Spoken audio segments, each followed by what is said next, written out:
Vou colocar Com aqui para vocês certeza. que fica mais fácil para vocês visualizarem.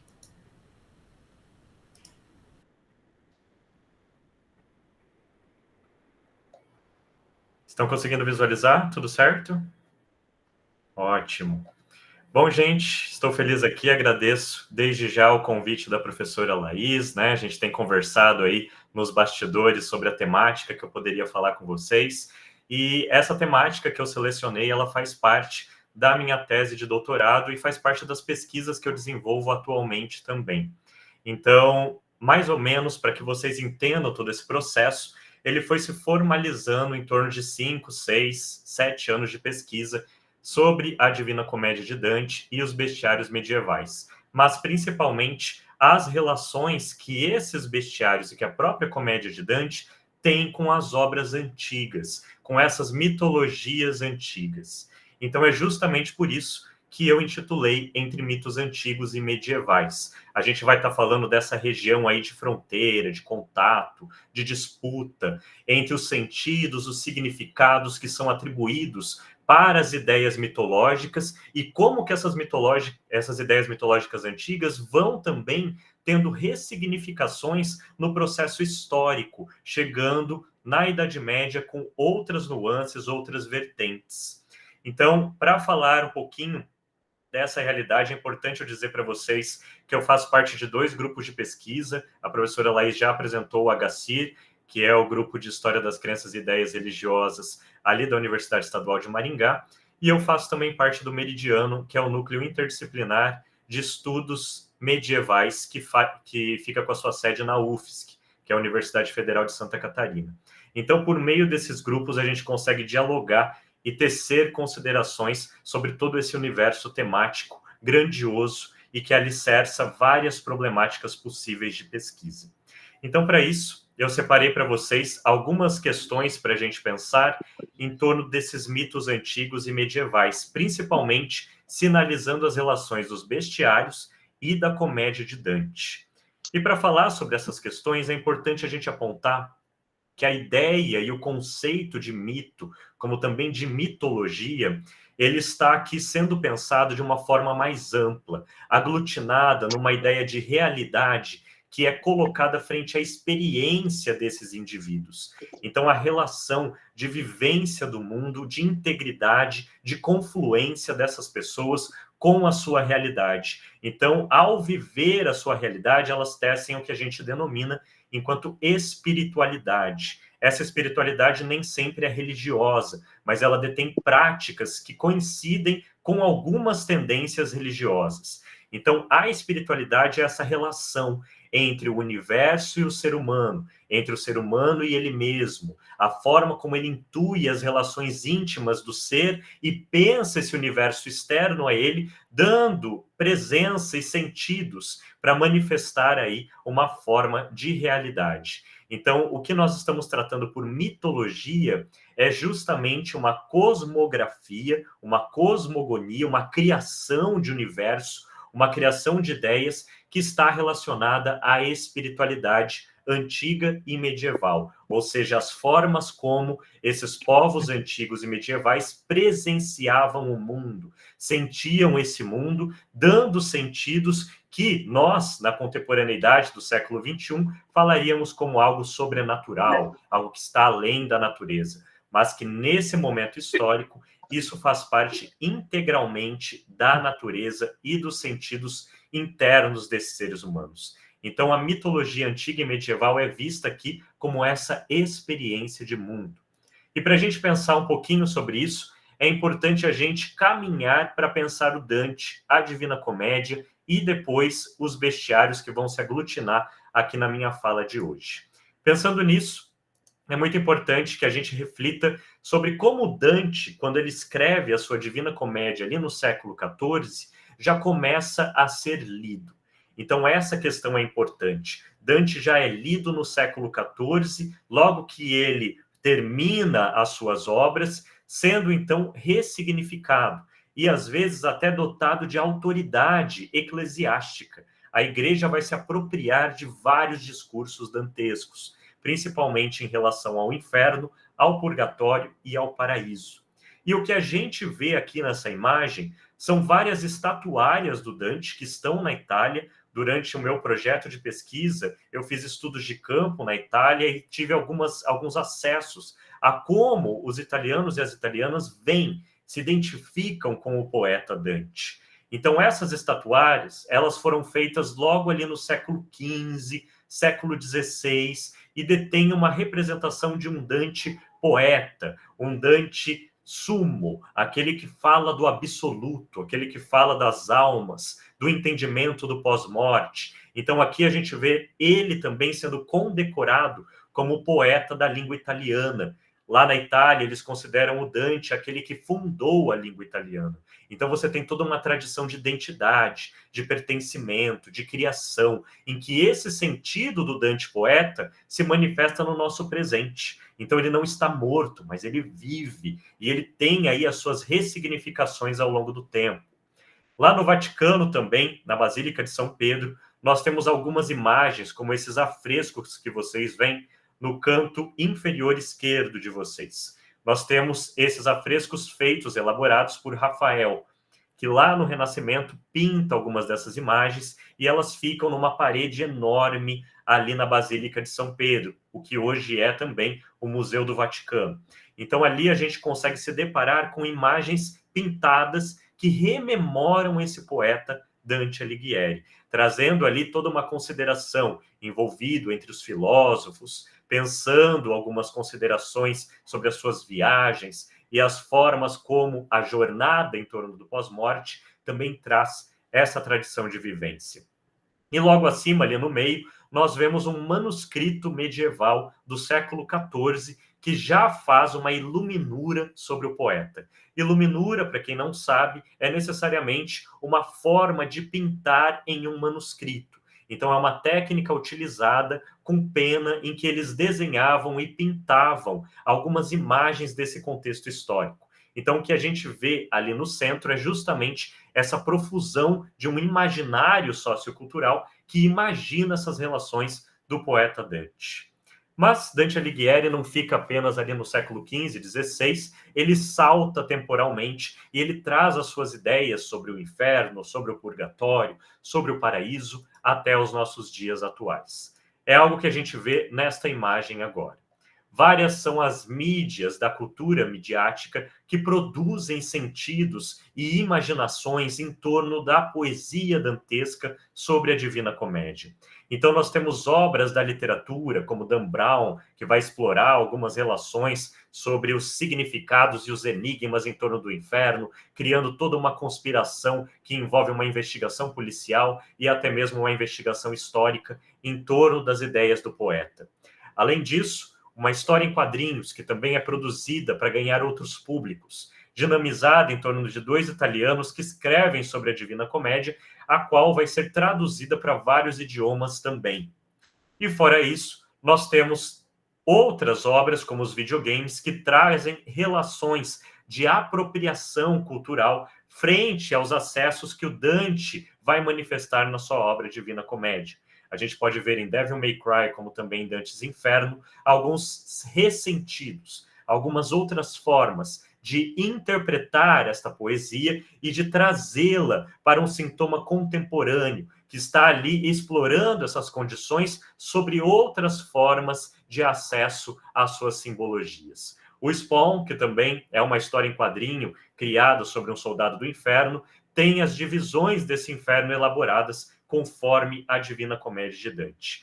Então, essas questões que eu trago para vocês é para a gente lembrar que essas fontes históricas, por mais que elas estejam ali colocadas e inseridas em temporalidades muito distantes de nós, como o período antigo e o período medieval, como no caso do Dante, elas ainda sobrevivem e elas cintilam esse pós-vida nas formas como a gente se apropria dessas memórias. Então, essa memória das fontes históricas, ela vai sendo ressignificada e usada. É o que a gente chama de usos e abusos do passado. Então, esses usos do passado, eles são ressignificados e remodelados para que a gente possa entendê-los e usufruir desse passado de outra forma. Porém, esse passado se manifesta ainda na sua presença. Quer dizer, essas fontes chegam a nós. E esses ressentidos também trazem outras formas de vivência dessas fontes, de acordo com com a nossa modelagem sociocultural. E para pensar algumas dessas questões, a gente precisa se voltar agora para o medievo, pensando a mitologia medieval em relação com o universo da mitologia antiga.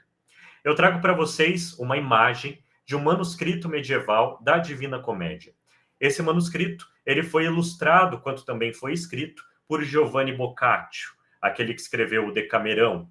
Então nós temos um autor, no século XIV, primo ali, vizinho, vamos assim dizer, de Dante. Então ele estava ali no mesmo contexto histórico no qual Dante se desenvolvia, e ele traz também um manuscrito da Divina Comédia. Então ele faz uma cópia desse manuscrito e ainda ilustra ele sobre vários sentidos para a gente pensar a manifestação desses manuscritos. Uma outra questão é que o próprio Giovanni Boccaccio vai gostar tanto das obras do Dante que ele vai escrever a primeira biografia de Dante Alighieri. Então, essas relações que trazem aqui esses sentidos são explorados também para a gente pensar que essa biografia vai ser realizada em torno de entrevistas que o próprio Boccaccio vai fazer no século XIV, o que a gente poderia até analisar como uma proto-história oral, né? Ele vai entrevistando e vai construindo a imagem de história desse poeta, de memória desse poeta. Frente a isso, ele vai denominar como Vita di Dante, e quando ele se relaciona com a Divina Comédia, que ele acha ela belíssima, ele passa a denominá-la de uma outra forma. Quer dizer, o Dante Alighieri vai escrever a comédia. É Boccaccio quem dá o adjetivo a esta obra de divina. Então, ele que faz essa sintonia de algo que vai ser divino. Dante necessariamente estava pensando em uma comédia, naquele sentido grego, de algo que começa triste e termina muito bem, e termina com um final muito enraizante, muito profundo, e aquele que se realiza frente às suas questões que são procuradas ao longo da jornada. Então o Dante nomeia comédia nesse sentido. Divina é um termo que o Boccaccio posteriormente vai acessar ali. E aí, para a gente pensar um pouquinho sobre quem foi Dante, é importante a gente entender alguns elementos que são importantes e que trazem este poeta até nós. Primeiro, Dante Alighieri. Poucas coisas a gente sabe sobre a sua infância, sobre a sua adolescência. Os registros que chegam até nós normalmente são obras que o próprio poeta deixou, senão ressignificações que os afrescos, as esculturas vão fazer sobre as obras do poeta. Então a gente não tem muita coisa sobre a primeira infância, a infância de Dante, a adolescência como a gente denomina hoje, né? Diferente ali do medievo. Porém, nós sabemos que Dante Alighieri, que nasce em 1265 e falece em 1321, vai ser apaixonado por uma mulher chamada Beatriz. Dante se apaixona por ela aos 9 anos de idade. E isso a gente sabe por conta de uma obra que ele deixou, chamada de Vita Nuova. Ali naquela obra, ele escreve que Beatriz, quando ele encontra com ela aos 9 anos, vai transmitir a ele um calor profundo, uma paixão profunda. Então, a partir dali, ele já vai administrar todas as suas poesias pensando na Beatriz. E essa Beatriz não se sabe ao certo se ela foi uma pessoa em si ou se ela foi uma musa criada pelo poeta, como também os poetas antigos criavam as suas musas de inspiração para pensar as suas poesias. Porém, na Itália, se condecora essa Beatriz como Beatriz Portinari, que foi uma mulher que viveu ali nos tempos de Dante e que provavelmente teria tido contato com o poeta. Beatriz Portinari vai se casar com outra pessoa, então o Dante também se casa com outra pessoa. Eles nunca tiveram um romance, até onde a gente consegue investigar, porém o Dante sempre fala dela como uma musa inspiradora, uma mulher forte, uma mulher que está em relação com o divino. Então essa é a inspiração que o poeta nos traz. E é importante dizer que este poeta, que a gente poderia dizer que seria um nobre, apesar de nobre ser um termo um pouco anacrônico para se usar no período medieval à aristocracia, a gente pode pensar a aristocracia em si como um todo, aquele ambiente de poder e que regula algumas regras. O Dante, ele estaria ali dentro de talvez uma classe que tem mais acesso a algumas questões desse medievo. Ele vai estudar entre os monges, vai ter um mestre pessoal que vai ensinar a poesia a ele, chamado de Brunetto Latini, a quem ele faz referência lá num dos cantos do Inferno. Então, este poeta vai aprender com Brunetto, e Brunetto vai escrever um bestiário. É aí que a gente já começa a ter algumas relações possíveis para incrementar esses vestígios. Dante, então, vai escrever as suas obras. A maioria delas ele escreve depois do seu exílio. Porém, é importante a gente dizer que Dante ele vai também ser um político da cidade de Florença. A partir de 1290, quando a Beatriz falece e ele escreve a Vita Nova, ele vai também se envolver numa guerra de Campaldino. Então ele vai servir como um cavaleiro e vai estar lá alicerçando dentro desta guerra e dinamizando as questões do partido do qual ele fazia parte, que era o partido dos Guelfos. Então é importante a gente lembrar que na Itália nós não temos uma relação feudal como vai existir no norte da França e no sul da Inglaterra. Nós temos uma relação de repúblicas menores que são construídas em torno das cidades. Então essas cidades votavam também para que determinadas pessoas fossem responsáveis pela governância das cidades em si. E elas estavam nas mãos de alguns partidos políticos. O Dante fazia parte do partido Guelfo, que estava em disputa contra o partido Ghibellino. Então, o que a gente tem ali é um Dante poeta e político. Ele se envolve em 1295 em algumas disputas políticas. Os partidos sofrem algumas mudanças. Nós vamos ter o Guelfo Branco e o Guelfo Negro, que são partidos diferentes. O Dante vai fazer parte do Guelfo Branco e o Guelfo Negro vai ser um partido da família Amedei Uberti, ali da cidade também de Florença, que vai defender a intervenção papal na política. O partido do Dante não defende a intervenção religiosa nos ramos políticos. Ele acha que a administração pública deve condicionar todas as ideias políticas sem ter relação com a religião. Então, o Dante defende alguma dessas questões e traz algumas reivindicações para a gente pensar esse fenômeno de Florença e como que vai se desenvolvendo nesse contexto. Dante, em 1299, ali no seu partido político dos Guelfos Brancos, ele, em disputa com os Guelfos Negros, vai ser convocado por uma reunião papal. Então ele, junto com mais governadores que fazem parte da cidade de Florença, vão até Roma para se envolver nessa reunião com Bonifácio VIII. Mas ele não sabia que Bonifácio VIII, o Papa, estava unido com os Guelfos Negros. Eles haviam feito um pacto para tomar a cidade de Florença quando chamasse para a reunião todos aqueles que faziam parte do partido dos Guelfos Brancos.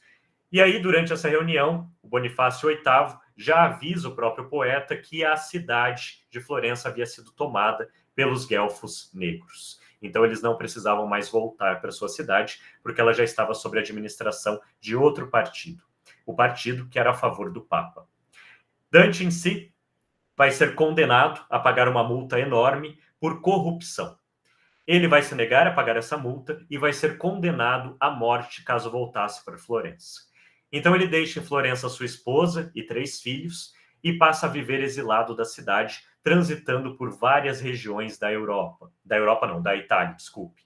E ali pela Itália, ele vai vivendo na casa de amigos, de amigas, com quem ele conversa, ao mesmo tempo em que ele escreve as suas obras da poesia.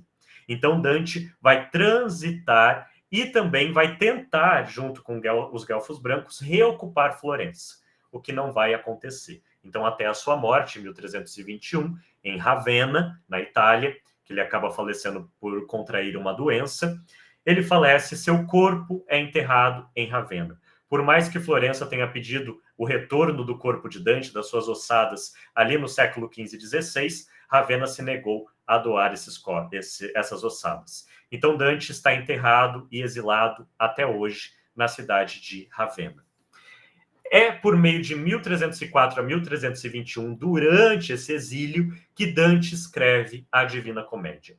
Ele escreve outras obras também, como De Vulgare Eloquentia, ele escreve De Monarquia, como também o Convívio.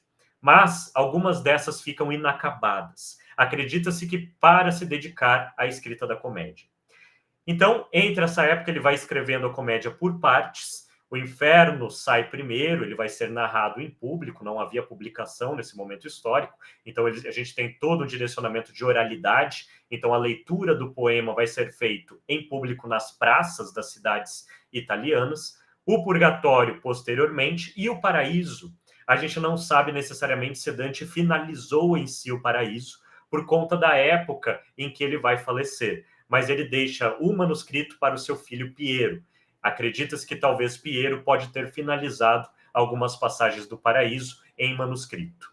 Isso daí é um problema para os filólogos, para que eles criem aí as desavenças em torno de quem necessariamente teria finalizado a obra de Dante. O que acontece é que a gente não tem um manuscrito original até hoje. Então, as únicas coisas que nós possuímos são manuscritos copiados da comédia.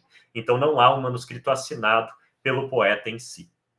Dante Alighieri vai escrever essa obra magna da literatura italiana, dividindo-a em 3 partes: Inferno, Purgatório e Paraíso, denominado Comédia.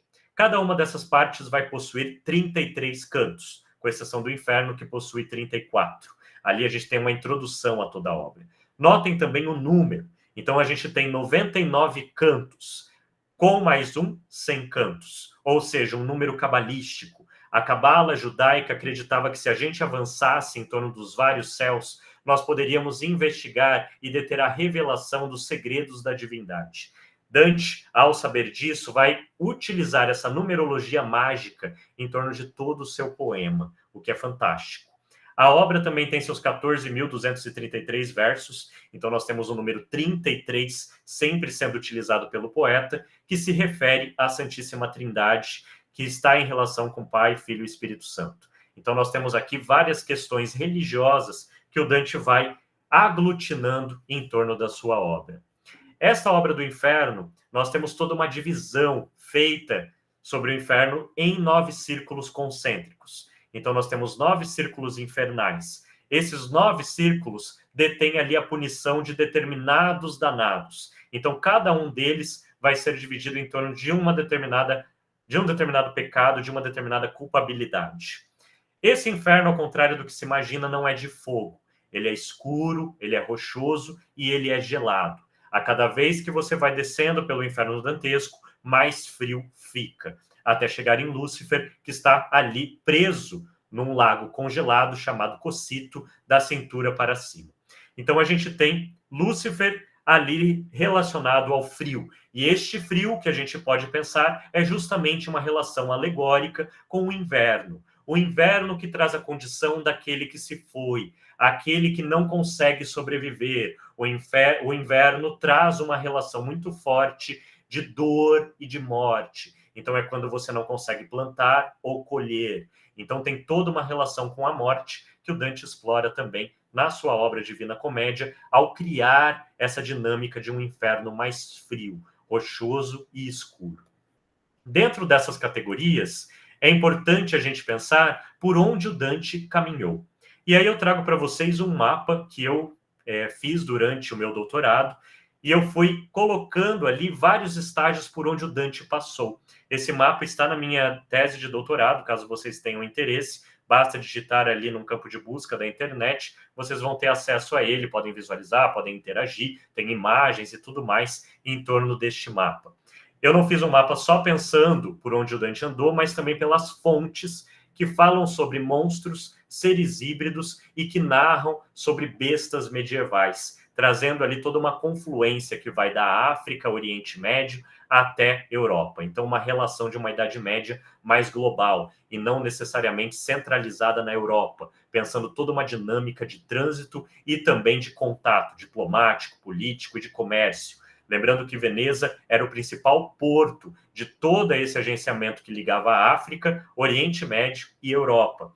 Então, Veneza, que vai ser uma região que o Dante vai visitar e vai estar também alicerçado a essas condições, traz aí um cosmopolitismo muito interessante de pensar toda essa energia dantesca.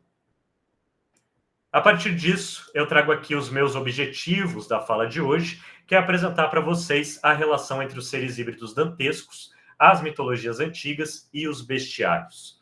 Eu vou fazer isso buscando os entrelaçamentos de culturas greco-romanas e cristãs, a proximidade entre essas narrativas mitológicas e a comédia e a relação de presença dos híbridos antigos com os medievais.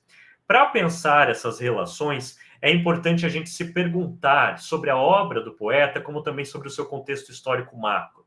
Quer dizer, sobre essas mitologias medievais, o que era denominado enquanto besta? A gente pode necessariamente pensar a monstruosidade, o hibridismo, as bestas medievais enquanto manifestações dessa cultura que estão alicerçadas a esses próprios conceitos? Ou quais são os conceitos que o Dante vai utilizar, operacionalizar em sua obra? É por isso que é importante a gente se perguntar se seriam monstros, demônios, bestas ou feras que fazem parte aí do nosso objeto aqui sendo trazido para vocês hoje.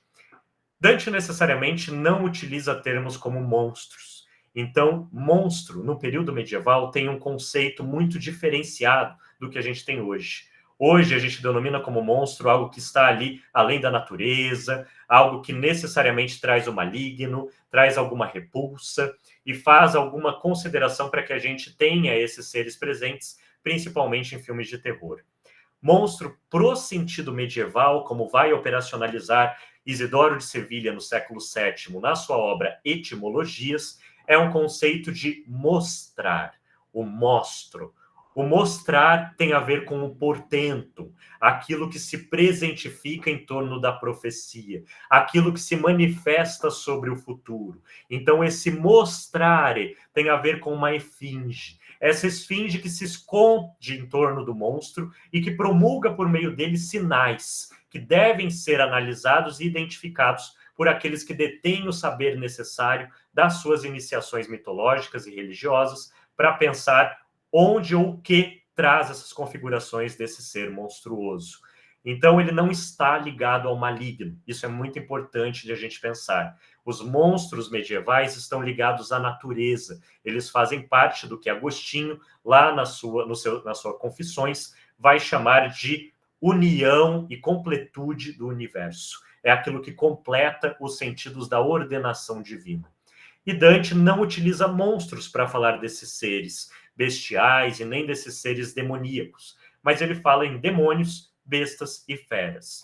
Ou seja, esses seres que fazem parte ali do inferno dantesco e que têm essas considerações são chamados por Dante como bestas, feras e demônios. Demônio, Dante vai utilizar para se referir a esse passado antigo, principalmente em relação aos guardiões do inferno. Nós temos ali 9, às vezes até 12 guardiões infernais. E quem são esses guardiões? Aqueles que ficam em cada um dos círculos, manifestando e guardando a passagem desses círculos infernais.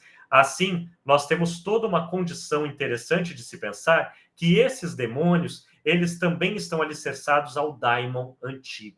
O Dante, ao ler os poetas antigos, vai ressignificar o conceito de daimon, de onde provém a relação demônio, até mesmo nas traduções da Bíblia, do grego e para o latim, vão trazer algumas relações sobre esses daimons. Demônio em si também não tem a ver com o maligno, mas com uma relação entre o divino e o maligno. Então, aqui, na Divina Comédia, a gente tem um sentido diferenciado em torno de demônio e em torno também do monstruoso, o que é muito importante de a gente considerar. Assim, as bestas e as feras ficam nessa condição desse universo dantesco em si.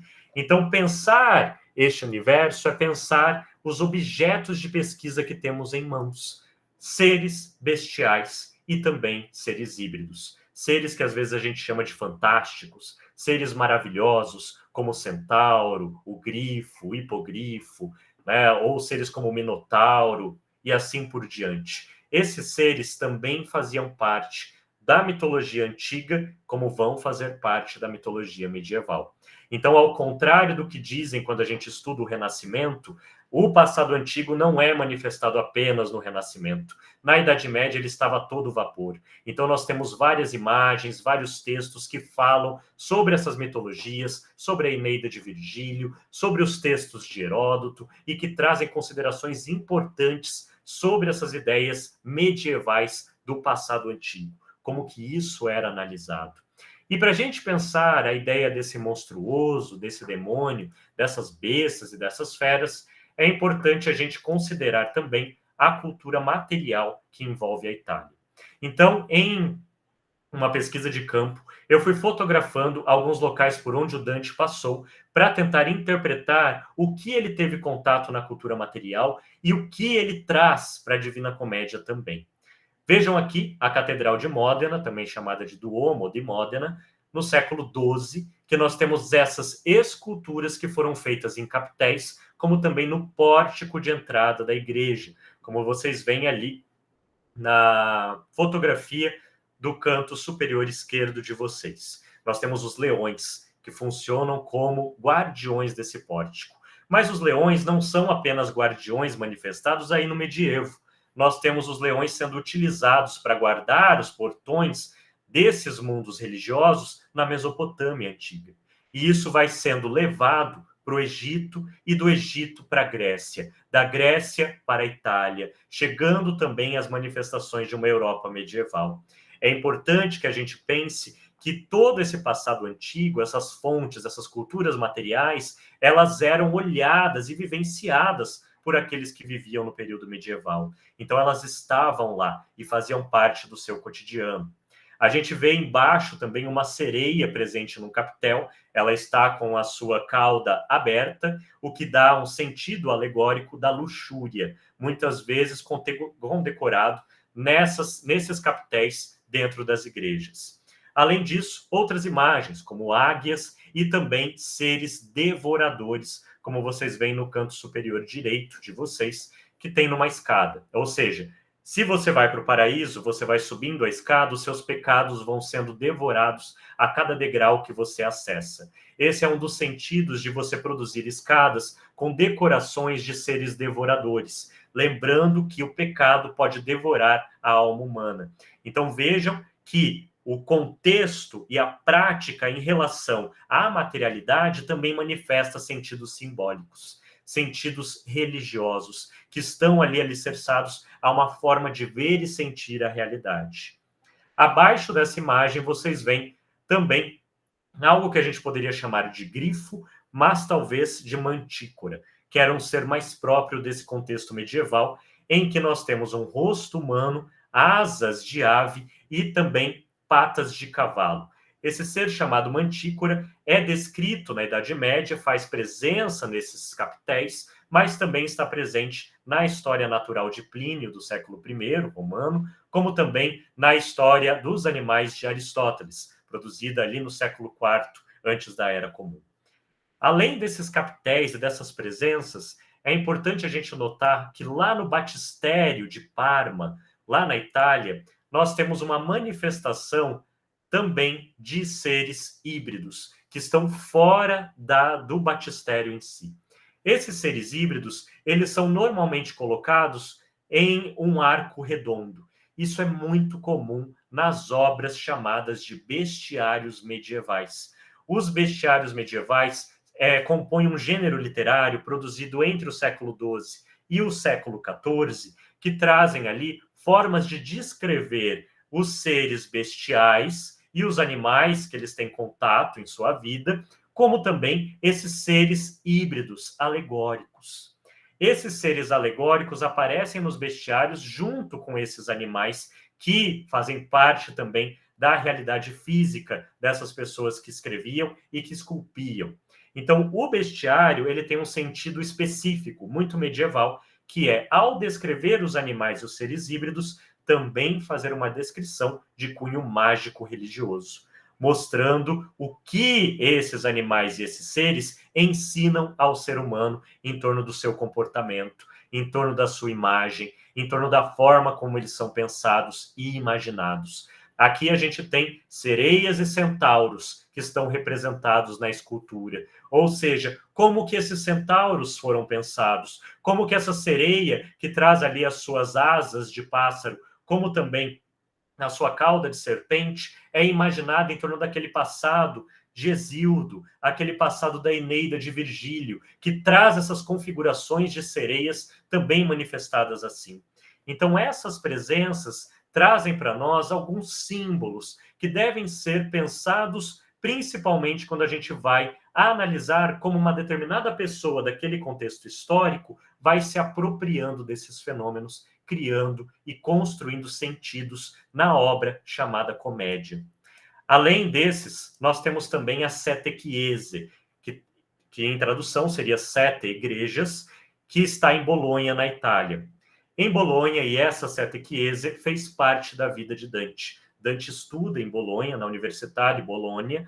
Essa universidade vai ser uma das primeiras do medievo, então ela vai ser criada em torno de todo um ramo jurídico e também filosófico de ensino, em que nós temos capitéis, como esses que eu fotografei. Você tem tanto touros que são manifestados, sátiros que estão colocados nos capitéis, seres devoradores. A gente tem que se lembrar que o inferno, na Idade Média, vai ser chamado de boca devoradora, então a boca infernal, que vai estar relacionada também com a abertura da boca de um leão, que engole as pessoas diante dos seus pecados. Nós vamos ter uma pessoa que está com a cabeça totalmente virada para trás. Isso é interessante porque Dante, lá no círculo oitavo, chamado de Malebolge, onde nós temos os fraudulentos, há os adivinhos. E esses adivinhos, para Dante, vão estar ali sendo culpabilizados, tendo a sua cabeça virada ao contrário. Eles vão andar para frente, olhando para trás. Então, eles não vão conseguir em si dinamizar essas profecias que eles dizem que conseguiram. Dante interpreta isso como sendo fraudulento. Então vejam que essas imagens, que fizeram parte do contexto histórico do poeta, trazem também formas de a gente pensar a criação poética, a forma de pensar a mitologia, e como que essa mitologia medieval, que está ali numa mitologia dantesca, cunhada por Dante, vai sofrer as suas ressignificações e suas apropriações no futuro. Então é importante a gente ter em mente como vão ser utilizadas essas considerações. Aqui a gente vê um afresco, desculpe, que faz parte da Capela degli Scroveni, que fica na região de Pádua, na Itália, e que foi pintado por Giotto di Bodone. Giotto di Bodone, quando faz esse afresco em si, aqui eu recortei ele, apenas a parte do inferno, ele é grandioso, nós temos o paraíso, purgatório, várias manifestações ali deste afresco. Aqui ele vai pintar para nós o que ele imaginava ser esses seres híbridos e demoníacos. Então vejam, nós temos um Lúcifer mais azulado. Este Lúcifer grandioso possui serpentes entrando e saindo do seu ouvido. Ele também engole um ser danado, como defeca outro. E também manipula outras almas, punindo-as pelos seus pecados. Vejam a posição em que ele está. Ele está sentado como se ele fosse um rei, ou seja, ele é imperador daquele reino infernal. Ele manda lá. Ele também está a serviço da justiça divina. Então aqui nós temos um ser luciférico pensado em torno do azulado e do bestial, com chifres de sátiro e também com presenças bestiais em torno da sua forma grandiosa e um pouco humanoide, que dá a ideia do Lúcifer que cai enquanto anjo. Então o anjo, como ideia e semelhança de Deus, também tem uma relação mais humanoide. Vejam os diabos, os demônios, que já possuem asas de morcego. Isso daí vai ser originalmente colocado principalmente por Giotto. E por que estou falando dele? Porque Giotto pinta esta obra ao mesmo tempo que o Dante viajava por várias regiões da Itália escrevendo a Divina Comédia. É muito provável que os dois tenham conversado. É muito provável que eles tenham manifestado seus interesses em torno da arte e da criação poética sobre esses seres. Aqui eu trago para vocês uma cosmografia medieval, essa daqui do século XV, que já nos mostra que a Terra já era redonda naquela época, né? Felizmente, a gente já tem essa consideração naquele momento histórico. Erastótenes de Cirene, lá no século II, antes da Era Comum, já havia feito um cálculo absoluto sobre a esfericidade da Terra.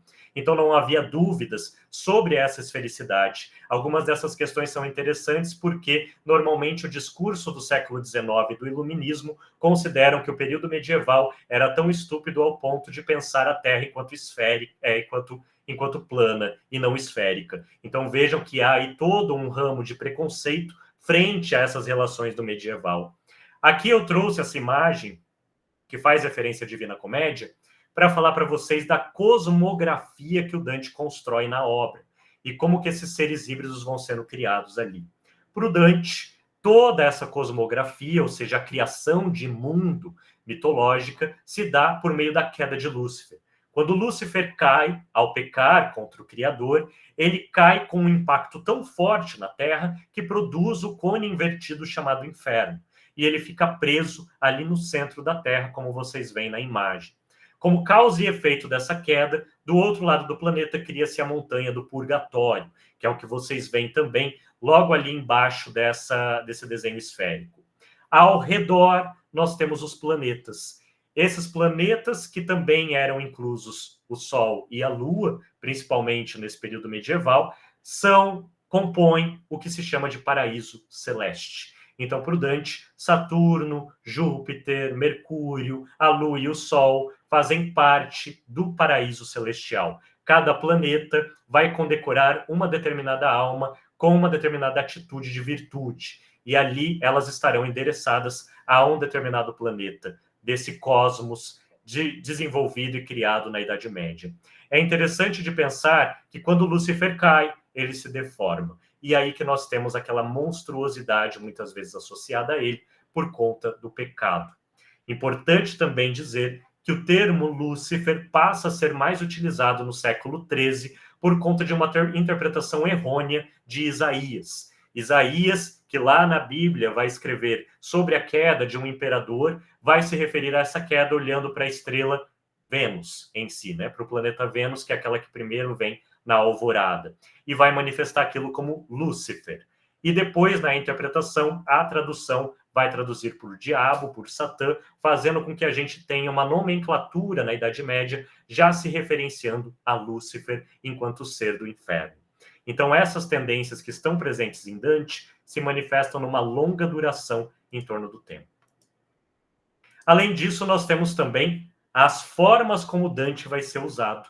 Vejam aqui Giovanni da Modena, no século XV, em Bolonha, que vai fazer este afresco dentro da Basílica de Santo Stefano, colocando a divisão do inferno dantesco e o próprio Lúcifer, o diabo, ali no centro. Esta é uma forma de descrição que está inteiramente ligada à Divina Comédia de Dante. Então vejam como a igreja vai se apropriar das ideias dantescas, manifestando elas até mesmo dentro das catedrais e das basílicas. Aqui a gente tem um inferno escuro, rochoso e frio, parecido com o que o Dante descreve. Vejam as almas, a forma como elas estão sendo culpabilizadas e esses seres híbridos, demoníacos, como eles são manifestados em torno de uma pelugem muito grotesca, muito forte, garras, patas, às vezes, de aves, que vão ser muito associadas aos diabos e aos demônios, porque eles seriam como psicopompos, então eles podem pegar o ser e levar para um outro plano da existência, por isso a ave entra como um símbolo dessa manifestação religiosa, trazendo o demônio como essa vertente que transita entre a terra e o inferno, podendo até possuir algumas pessoas. Dentro dessas manifestações e dessas ideias em si, eu quero falar um pouquinho com vocês sobre os bestiários medievais e como que eles influenciam também o poeta Dante Alighieri a criar esses seres híbridos e a alegorizá-los diante do seu contexto histórico. Os bestiários medievais e as obras latinas vão ser as fontes que o Dante vai ter acesso. A gente não sabe se ele vai ter acesso a um bestiário escrito por um monge num mosteiro, mas a gente sabe que ele tem acesso ao imaginário que os bestiários traziam na Itália, como eu mostrei para vocês diante de várias esculturas. Esses bestiários, eles vão ser escritos entre o século XII ao XIV, mas eles vão ter uma influência muito forte de uma obra chamada Fisiólogos, ou o Naturalista, que vai ser escrito na África, em Alexandria, entre os séculos II e III. A gente não sabe ao certo, porque não sobrou o original para nós. Então a gente não teve contato com a obra original em si. O que manifesta essas ideias são os manuscritos copiados em torno do Fisiólogos, que foram feitos no século V e no século VI. Aqui No Fisiólogos, a gente tem toda uma descrição desses animais e bestas, como também de seres mitológicos, sendo descritos por meio de uma história natural, vamos assim dizer, bem entre aspas, apenas para imaginar essa relação. Ou seja, eles descrevem aquilo que vem. A partir do século IV, nós vamos ter vários monges e bispos que vão descrever esses seres por um cunho de viés alegórico simbólico, com influência da escola de Atenas, com Porfírio, Plotino, como também Orígenes e Clemente de Alexandria, que vão olhar para esses animais, esses seres mitológicos, pensando a alegoria que eles manifestam da criação divina. Então, nós temos aqui uma influência considerável da filosofia neoplatônica, ou seja, uma releitura do platonismo antigo, sendo pensado na escola de Atenas e distribuída pelo imaginário eclesiástico até o século XIV. Esse imaginário neoplatônico fala justamente que toda a criação feita por Deus detém uma manifestação da sua sabedoria e da sua justiça. Então, tudo que a gente vê como é criação divina é também parte de Deus. E ao ser parte de Deus, nos ensina sobre algo. Sendo assim, os bestiários vão começar a ter essa função de mostrar como os animais e os híbridos ensinam sobre a sabedoria divina. Então, ali, eles trazem algumas ideias para a gente pensar esse simbolismo. Além disso, várias obras vão ser citadas, tanto nos bestiários, como também em obras como Libro Monstrorum, que é um livro de monstros do século IX. Essas obras são latinas, escritas principalmente no século I, como a Eneida de Virgílio, Metamorfoses de Ovídio, Ódias e Aras Poéticas de Horácio, Farsálias de Lucano e Tebaída de Estácio. O interessante é que Dante Alighieri, ao escrever a comédia, teve contato com todas essas obras, e ele vai manifestando em seus versos várias alegorias sobre elas. Então, uma das formas de pesquisa, uma das metodologias de pesquisa que eu operacionalizei foi justamente olhar para os versos dantescos, ler essas obras antigas e analisar as similitudes entre elas, tentando investigar as alegorias que foram criadas em torno desses seres bestiais, híbridos e demônios. Então aqui a gente já nota uma presença desse passado antigo manifestado em torno das obras antigas na comédia de Dante. E como que a gente vê isso? Em torno de uma presença, não necessariamente de uma representação do passado, mas de uma presença do passado que se manifesta no presente. Esses seres, eles foram lidos por Dante como se eles estivessem existido naquele passado, mas sem deixar de existir, como se eles fossem figuras do presente e do futuro medieval. Então, como isso é operacionalizado? Você lê as obras antigas enquanto um vestígio da sabedoria divina, da sabedoria de criação. Interpreta essas obras e pensa na revelação possível delas. Aí você revela essas obras pensando na relação espiritualizada. Então você tem um choque do presente, do futuro com o passado. Ali nós temos o que eu chamo de seres híbridos medievais. Não porque eles possuem várias espécies em um único corpo, mas porque eles manifestam uma hibridez de temporalidades em si. São vários tempos, obras, fontes, culturas que eles manifestam no próprio corpo e na própria alegoria. Assim, essas obras vão ser lidas por Dante pensando esse passado antigo enquanto acontecimento, a mitologia antiga enquanto evento histórico. Histórico no sentido da eternização desses eventos. Ou seja, o Dante narra sobre o inferno, e o inferno se passa num espaço de eternidade, ou seja, não há tempo. Não há tempo na eternidade, ela é a confluência de todos os tempos. Então, esse passado, ele também está manifesto nessa eternidade, enquanto acontecimento. Se Virgílio pensa Minos enquanto juiz do Hades, por que então ele não seria juiz também do inferno cristão? E como ele seria esse juiz? Quais são as atribuições colocadas a ele? Tudo isso o Dante vai pensar na escrita de sua obra.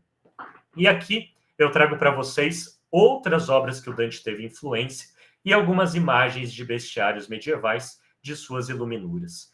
Vejam que nós temos obras que datam ali do século IV antes da Era Comum, até obras que vão ao século XIII, mais próximos ao Dante, e que vão sobrevivendo, sendo lidas constantemente, alicerçando um imaginário muito forte do que o Legoff vai chamar de maravilhoso medieval, desse mundo de maravilhas, que é necessariamente você pensar o universo enquanto parte da natureza. Então, esses seres medievais não estavam distantes da natureza. Hoje em dia, às vezes, a gente olha para a natureza como distante de nós. Ela está lá, ela é um objeto de pesquisa. Ela não é necessariamente aquela natureza que você experiencia e vive em torno dela, mas ela é um objeto estético que às vezes se manifesta em várias fotografias e curtidas de Instagram. Então a gente perde a ideia de uma vivência com e para com a natureza. Os medievais e as medievais estavam presentes nesse universo. Então eles viviam a natureza constantemente, dando apoio e sentido e presença às manifestações que ela oferecia a eles. Então é isso que o Dante faz também. Ao ler as obras antigas, ele também manifesta a presença que essa natureza divina alicerça enquanto justiça, enquanto uma alegoria possível de ser pensada. E aí, em torno dessas considerações, eu trago cada um dos guardiões do inferno de Dante, para vocês saberem quais são eles e quais que eu pesquisei. Então, nós temos o primeiro círculo do inferno, onde nós temos o rio que engloba o espaço de Caronte, então o rio Aqueronte, e aqui nós vemos uma iluminura de Caronte em si na barca, remando. Vejam que ele está iluminado, né, descrito enquanto escuro e também com uma espécie de antena ou orelha ou até chifres. Um pouco de barba, um caractere que também é condicionado, principalmente a barba escura, e também um pouco riscado. Vejam que ele está quase que apagado. Isso é uma manifestação interessante, porque na Idade Média, imagem queria dizer história. Então, história tinha o mesmo sentido que imagem. Ou seja, toda imagem que você cria dinamiza uma vida. Por isso, estoar. Por isso que história é também uma dinâmica da imagem. Sendo assim, ao criar um demônio, ao desenhar um ser bestial como esse, pode ter a possibilidade de ele criar vida e de ele possuir um corpo. Então, por isso, às vezes eles rabiscavam esses desenhos por conta da relação de imagem que eles possuíam. Não é igual a nossa, que a gente vê imagem o tempo todo e vive nos feeds de Instagram apenas vendo fotografias. Eles tinham as imagens como obras sagradas. Então, quando você desenha ou quando você manifesta isso, você também está criando alguma coisa e pode ser que essa criação possa usufruir desses sentidos. No segundo círculo do inferno, nós temos o juiz Minos, que é o juiz do inferno. Então, ali ele se enrola em sua cauda e às vezes enrola a alma. O número de voltas que ele dá é o número do círculo no qual determinada alma irá. Então, se a alma culpou em torno da luxúria, ele se enrola 2 vezes em torno da alma e manda ela para o círculo da luxúria. Então, nós temos aqui uma condenação feita pelo juiz do inferno Minos, ou Minos. Depois, no terceiro círculo do inferno, nós temos o cão Cérbero, o cão de 3 cabeças, que a gente conhece bastante. Ali ele dilacera, esquarteja as almas que estão lá e também manifesta raiva ao ver Dante e Virgílio, que é o guia de Dante no inferno. Ali, nesse momento, nós vamos nos conjecturar que Dante está vivo e está viajando pelo inferno enquanto ser vivente. Por isso, conforme ele desce, esses seres guardiões do inferno não podem deixar que um ser vivo ande pelo pós-morte. É necessário que ele morra. Então, muitas investidas são feitas contra Dante justamente pela sua vivência. E aí o poeta romano Virgílio, que o acompanha ali enquanto guia, vai lembrar a esses seres que Dante está lá por pedido divino, principalmente feito por Beatriz, que está no paraíso. Ela desce, então, e fala a necessidade que Dante tem de passar por cada uma das etapas do inferno. Depois nós temos o quarto círculo, em que temos Pluto, enquanto um ser demoníaco guardião. Pluto é o deus da riqueza, principalmente em Roma antiga, e aqui é manifestado enquanto deus, enquanto um guardião da avareza. Aquele que fica lá apenas para guardar a porta. Ele não culpabiliza ninguém e nem açoita nenhuma alma em si. Depois nós temos o quinto círculo, onde está o barqueiro Flégias, que rima pelo estige. O estige, que é o círculo em si dos irados. Então ali nós temos a ira enquanto pecado primordial e Flégias, que é também presente da mitologia antiga, trazendo sua manifestação enquanto presença nesse círculo. Depois dele, temos as Eríneas e a Medusa, a Górgona, que estão no sexto círculo do inferno, o círculo da heresia. Ali elas manifestam as suas ideias enquanto raiva, enquanto violência. Então elas ficam ali em cima, muitas vezes enroladas em serpentes.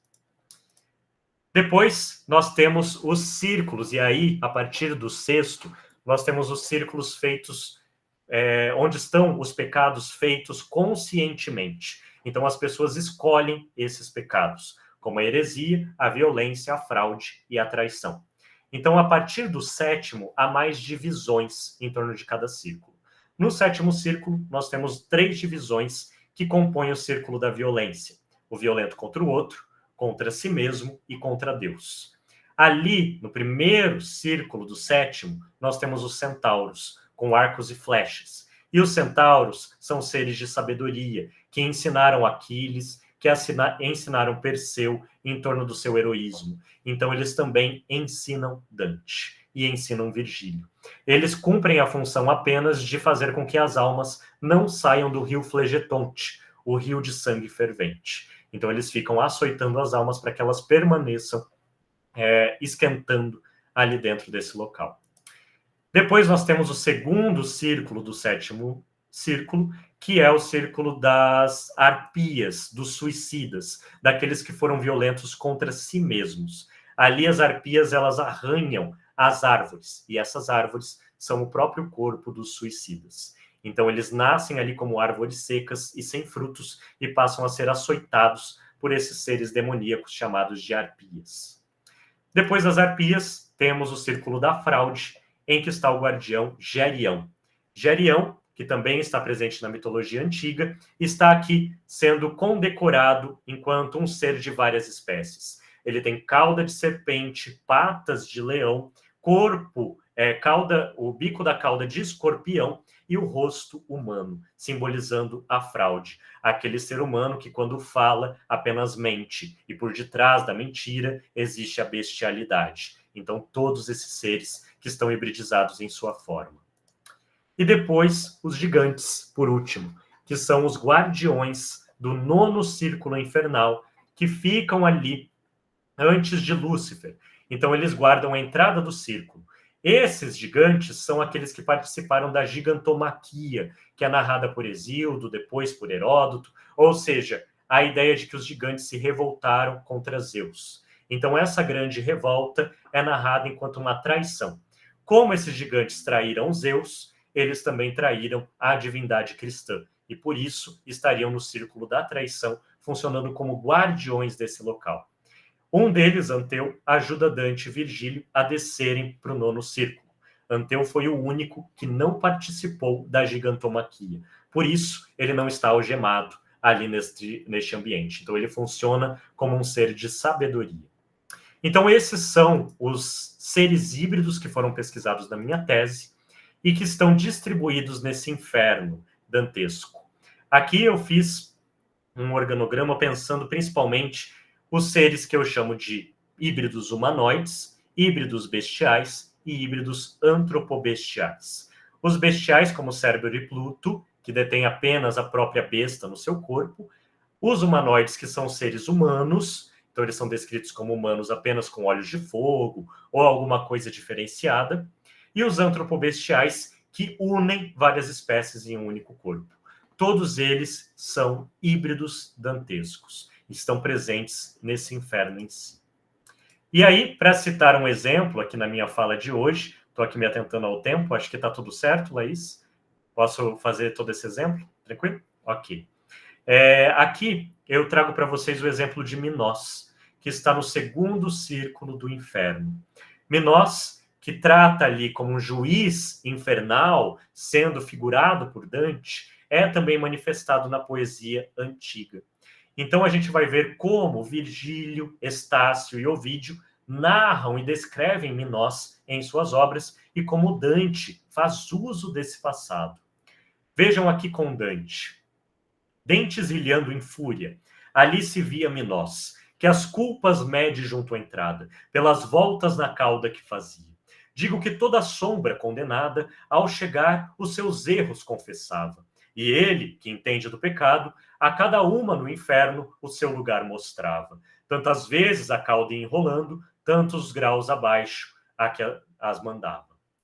Ó tu que chegas à morada cruenta, disse-me nós ao avistar-me ao Dante. Então, suspendendo a tarefa triste e lenta, vê como vens e quem te traz a mão. Não te seduzas a porta escancarada. Meu mestre o interrompeu.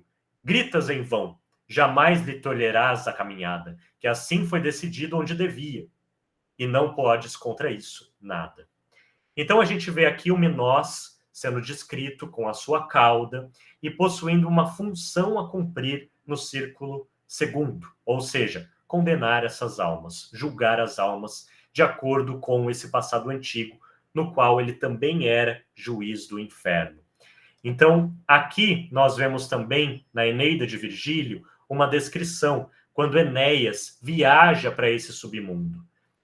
Por crime falso à morte, os condenados estão perto. Os lugares não se assinam sem sortes, sem juiz. Rodando a urna, chama ao silente povo e inquire Minos, e das vidas conhece e dos pecados. Vejam que, ao contrário de uma cauda, ele possui aqui uma urna para condenar essas almas, mas também administrando este local do inferno enquanto um juiz. Do inferno não, desculpem, gente, do Hades, né, do Averno. Depois, na Tebaída de Estácio, o cretense Minos, então, os coloca na terrível urna, e com ameaças eles exprimem a verdade e os força e esforça a revelar os anos mais ternos, as ações boas ou nefastas, e como se deixa as suas penas ou piedades. Minos decide afastar do seu lar esta infâmia, encerrando-a num labirinto. A gente vê ali na Tebaída de Estácio também a presença da urna. Vejam que Dante olha essa urna e pensa que ele, sendo este Minos, sendo um juiz do inferno, ele manifesta uma presença desse acontecimento na Divina Comédia. Porém, como ele também está alicerçado ao círculo da luxúria, ele também é danado deste círculo. Então, ao ser danado deste círculo, ele não tem uma urna, mas uma cauda de serpente. Ele vai usá-la porque esta é a revelação figurativa que o Dante manifesta ao ler esse passado antigo. Então, esse passado, ele influi como um acontecimento. Ora, mas que acontecimento? A própria vivência de Minos em torno da sua tradição mitológica. O que Minos fez? Ele, necessariamente, vai pedir um grandioso touro branco a Poseidon, pedindo que este touro se manifestasse em sua cidade para sacrifício. Mas, quando o touro branco é enviado para a cidade de Minos, Minos, ao se deparar com o touro, passa a adorá-lo. Adora aquele touro, acha belíssimo. Poseidon fica com muita raiva desse gesto, já que ele deveria ser sacrificado a ele. Ao não sacrificar, Minos está atentando contra Poseidon, contra a divindade. Ou seja, Dante analisa essa mitologia e vê que Minos também atenta contra o divino. Por isso, um dos lugares dele será o inferno. Mas ele era juiz. Então ele detém uma sabedoria, ele detém uma importância de justiça divina. Então esses seres, eles não são apenas seres malignos ou seres condicionados a serem culpabilizados. Eles são mais que isso. Eles são guardiões desse inferno. E ao serem guardiões, eles detêm a sabedoria necessária para instruir e ensinar sobre o pecado, sobre a justiça divina. Então os seres presentes no inferno, que são híbridos, ensinam ao ser humano sobre a virtude e o vício. Eles funcionam como revelações figurativas dessa justiça divina. E vocês veem ali na Metamorfoses de Ovídio que Minos está sendo condecorado também frente às questões do labirinto. Que labirinto é esse? Do touro de Minos, o Minotauro. E o que vai acontecer? Quando esse touro branco, que foi enviado a Poseidon, é manifestado na terra de Minos e Minos começa a adorá-lo, nós temos a sua esposa, chamada Pasífae, que vai adorar tanto o touro de Minos, que vai copular com ele, dando a luz ao Minotauro, ao touro de Minos. Esse Minotauro vai ser aprisionado num labirinto. E lá naquele labirinto, ele vai viver em si, sempre violentando as pessoas que adentravam aquele local.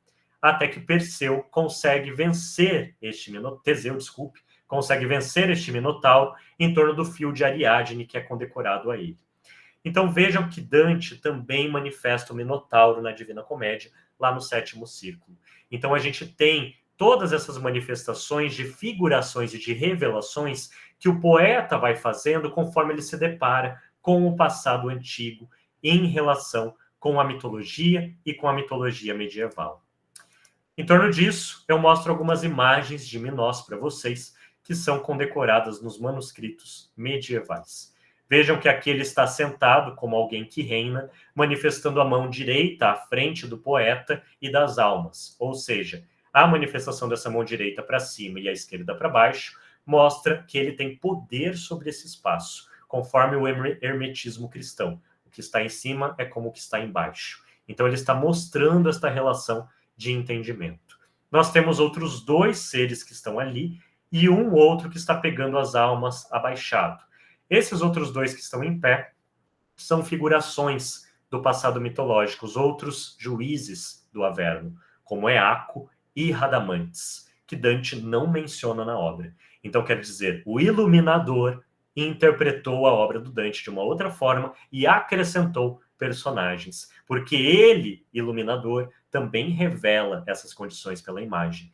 Então ele cria pela imagem o que está na obra. Nem sempre as iluminuras vão ser o que está escrito. Elas também vão, às vezes, avançar em muitos quesitos da escritura. Aqui são outras iluminuras do Minos, trazendo ele com várias representações, a sua cauda, às vezes, aparecendo, né, em torno dele, para mostrar este envolvimento de culpabilização, e trazendo essa figuração também um pouco mais bestializada, diferente do Dante, que traz apenas a cauda como um fenômeno descrito. Então vejam as apropriações desse fenômeno em si. E aí eu trago Giotto novamente para vocês, para mostrar a postura de Lúcifer aqui no afresco. E agora vejam um outro diabo, que é Lúcifer, também no Batistério de Florença, que foi colocado em mosaico por Capo de Marcovaldo no século XIII, batistério no qual Dante foi batizado. Então aqui a gente vê uma postura também do Lúcifer, enquanto aquele que é condecorado rei deste inferno. E depois, se a gente coloca em relação, a gente vê uma presença imagética de memória que pulsa na imagem e manifesta aqui todo um viés de figuração de Lúcifer também em Minos, manifestando Minos como uma figura forte dessa justiça divina. Vejam a forma das pernas e também dos braços, muito parecidos em torno dessas representações. E aqui eu trago para vocês a presença das serpentes nos bestiários medievais, que trazem uma intuição sobre o porquê da cauda de Minos estar ali colocada. Essas serpentes, principalmente a víbora, eram conhecidas na Idade Média como seres que gostavam da luxúria, como seres luxuriosos. Seres que, quando a fêmea ia copular, ela engolia a cabeça do macho.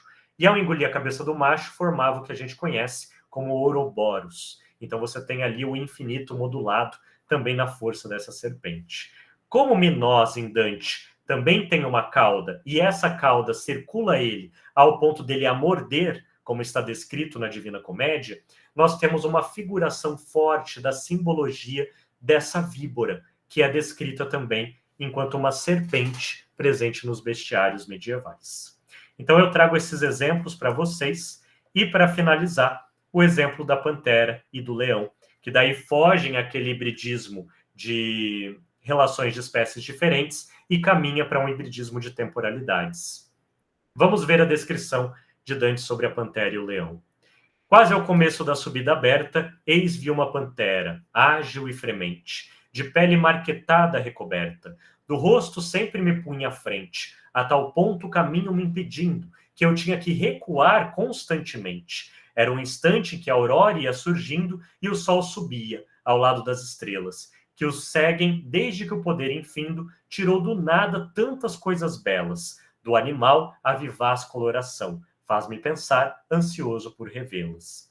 Vejam que a pantera ela é descrita como marquetada recoberta, como um ser ágil e fremente. Isso acontece no primeiro canto do inferno, quando Dante está na floresta, caminhando por ela, e automaticamente uma pantera surge à sua frente, impedindo que ele avançasse.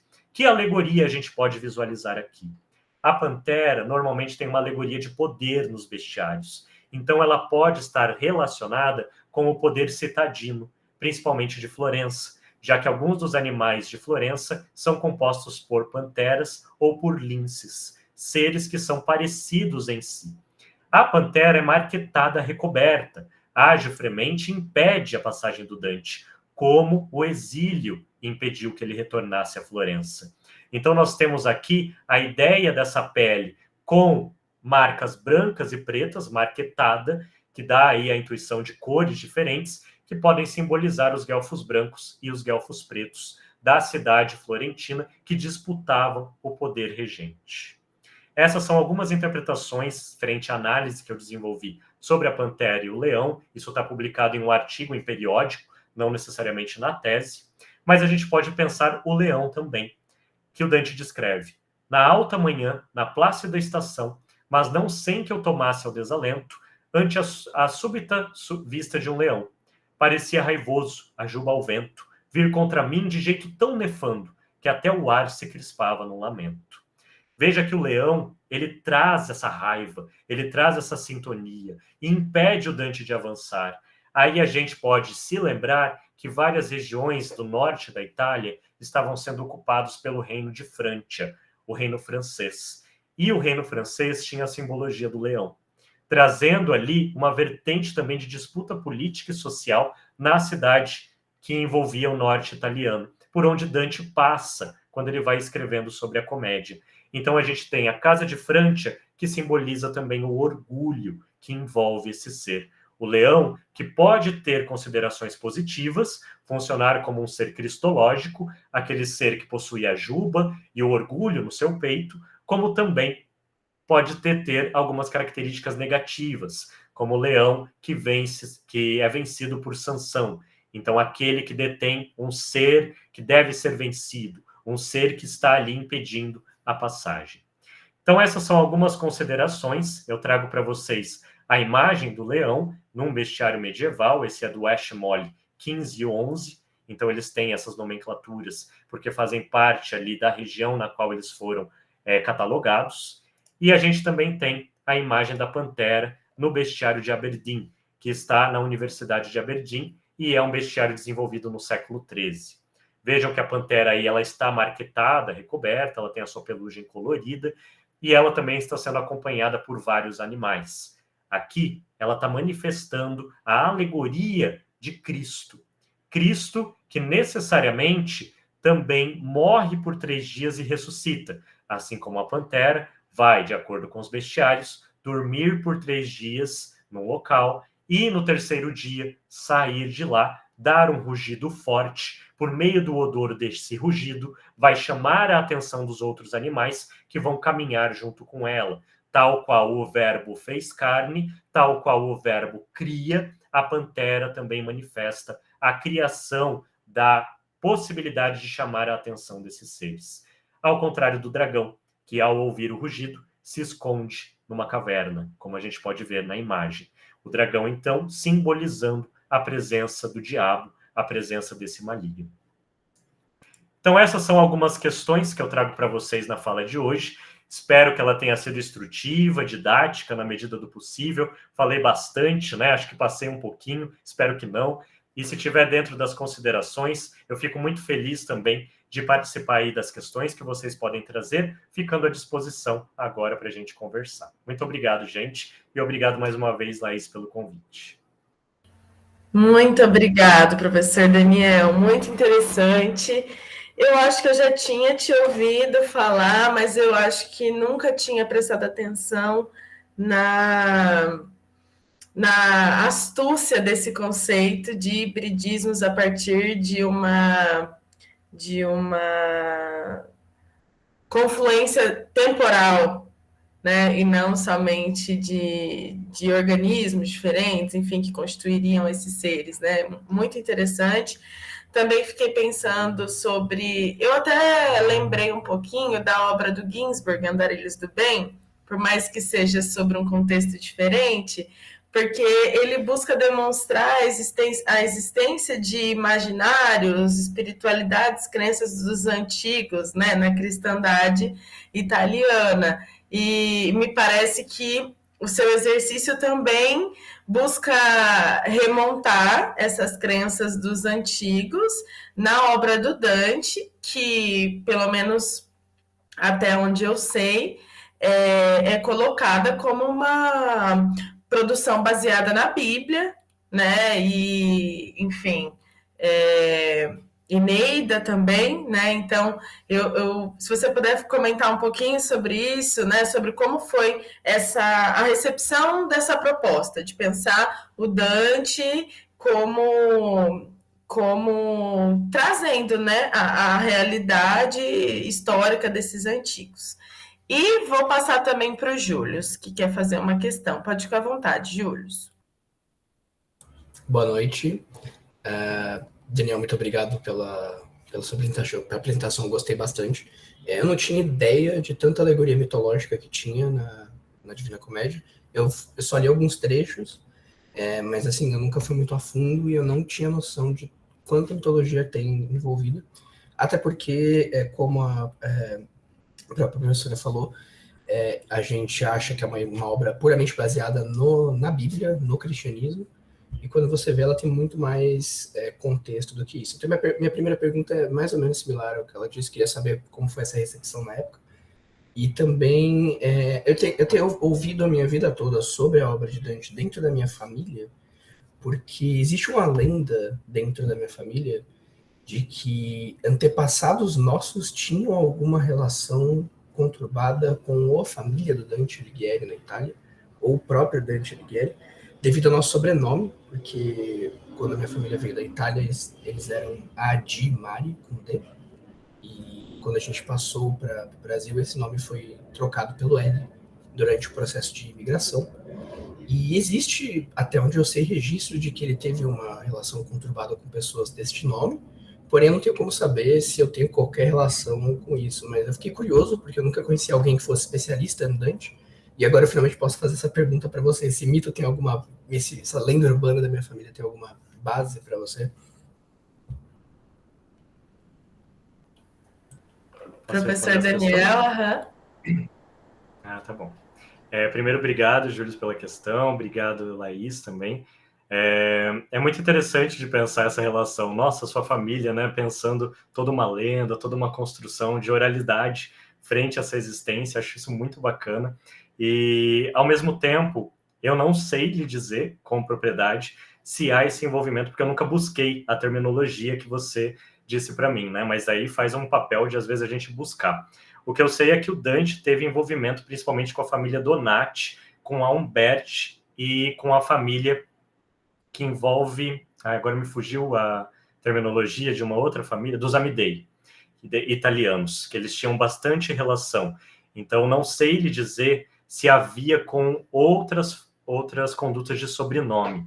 O sobrenome ele já era muito importante na época dantesca, inclusive ali no século XIV, quando Dante escreve o Convívio, ele vai dizer o porquê ele seria um nobre, né? E o nobre aí, ele não está se referindo como a gente se refere à nobreza quando trata de Idade Média, que é um pouco anacrônico, determinado conceito, mas ele está se referindo ao passado que se manifesta frente às tendências de cavalaria e como que essa cavalaria estaria ligada ao seu sobrenome.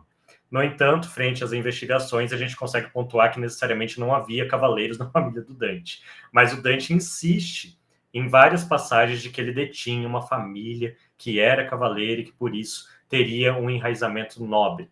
E nobre, nesse contexto, quer dizer aquele que está ali, que é bondoso, que agencia de forma cortesã, então é cortês.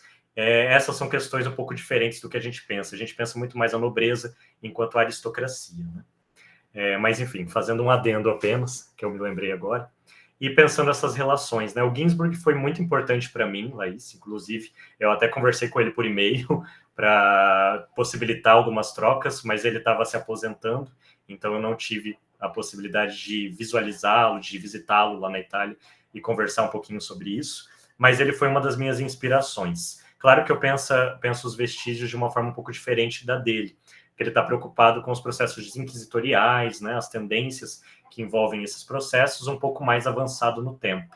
Mas a forma como ele pensa o lobisomem, por exemplo, que eu acho interessantíssimo ali no Mitos, Emblemas e Sinais, e a forma como ele tece considerações com os conceitos do Warburg, e o Warburg é aí um iconologista, né, que pensa a história da arte ali na década de 30 e que traz uma metodologia em torno da cultura e das imagens do passado antigo se manifestando no Renascimento, traz para mim também tendências possíveis de operacionalizar.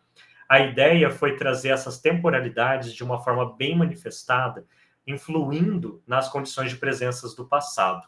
Então, ao invés de representação do passado, como a gente normalmente aprende na história, né, principalmente com os textos do Roger Chartier, que havia uma representação do passado, a forma como o historiador propõe, ali na escrita da história isso é muito presente. Agora, quando a gente olha para o passado medieval e fala em representação, é um pouco mais complicado. Inclusive, o Michel Foucault fala disso também, né? O quanto que é problemático a gente pensar em representação quando se olha para o passado medieval. Porque naquele momento se vivia muito mais a presença do mundo do que uma representação da realidade. Isso daí de representar